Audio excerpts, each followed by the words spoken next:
మానవతా దృక్పథంతో తక్కువ రేట్లతోనే తాము రోగులకు అంబులెన్స్ సేవలు అందిస్తున్నామని, ఎవరో కొందరు అంబులెన్స్ డ్రైవర్లు చేస్తున్న పనుల వల్ల మొత్తం వ్యవస్థను అలా భావించడం సరికాదని మాజీ corporator the Godavari ambulance union అధ్యక్షుడు బొంతా శ్రీహరి అన్నారు. ది రాజమండ్రి ప్రెస్ క్లబ్లో బుధవారం జరిగిన మీడియా సమావేశంలో ఆయనతో పాటు కరుణామయుడు, బోస్ తదితరులు మాట్లాడారు. తాము 3 ఏళ్ల క్రితం నిర్దేశించిన విధంగా లోకల్లో 800 నుంచి 1000, ఇతర ప్రాంతాలకు నిర్దేశించిన విధంగానే రోగుల నుంచి తీసుకుంటున్నామని వివరించారు. ప్రభుత్వ ఆసుపత్రి వద్ద ఉన్న అంబులెన్సులు ఒక మాఫియాగా మారి రోగుల నుంచి దారుణంగా డబ్బులు వసూలు చేస్తున్నాయని, వారి వల్ల మొత్తం అందరికీ చెడ్డ పేరు వస్తోందని అన్నారు. జిల్లా కలెక్టర్తో జరిగిన సమావేశంలో కూడా ఇదే విషయాన్ని స్పష్టం చేశామన్నారు. అన్ని ఆసుపత్రుల వద్ద తాము నిర్ణయించిన రేట్లను ప్రదర్శిస్తామన్నారు.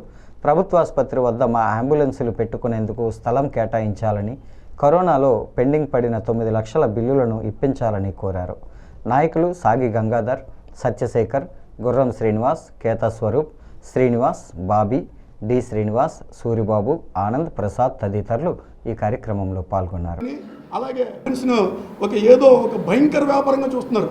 భయంకర వ్యాపారం కాదండి, చాలా మంది రోడ్డు పక్కన కూరగాయలు అమ్మే వాళ్ళ నుంచి కోట్ల వ్యాపారం చేసే వాళ్ళకి కూడా ఎంత మానవత్వం ఉంటుందో అంతకంటే మానవత్వమే.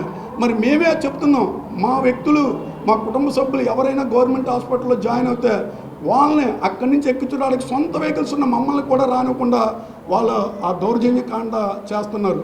దానికి మాకు ఏ విధమైన సంబంధాలు లేవని తెలియజేస్తున్నాం.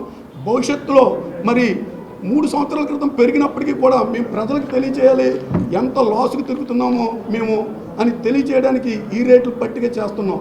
ఇవాళ డీజిల్ 10 రూపాయలు పెరిగితే ఎన్ని వస్తువుల రేట్లు పెరుగుతున్నాయో తెలుసు. అయినా కూడా మా వాళ్ళందరూ సరే ఒక ఈఎంఐ కట్టుకొని ఒక డ్రైవర్ జీతంగా మిగిలితే చాలనే మానవతా దృక్పథం.